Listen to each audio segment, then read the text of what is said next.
ಗೋಮಂದೆಯ ಕೊರಳ ಘಂಟೆಯಲ್ಲಿ ಮಂತ್ರಾಕ್ಷತೆ ಮಂಚಾಲಯ ಮಣ್ಣ ಕಣಗಳಲ್ಲಿ ಮೂಲ ರಾಮ ನಿನ್ನ ತಂದೆ ನೀನೆ ನಮ್ಮ ತಾಯಿ ತಂದೆ ಸತ್ಯದ ದೀಪ ಹಚ್ಚುಬ ಕರುಣೆಯ ಕಿರಣ ಚೆಲ್ಲುಬ ರಾಮನ ಸಾರ ತುಂಬುಬ ಹನುಮನ ಶಕ್ತಿ ನೀಡುಬ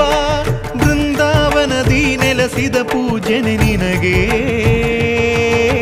ಶರಣು ಶರಣು ಶರಣು ಗುರು ರಾಘವೇಂದ್ರ ಶರಣು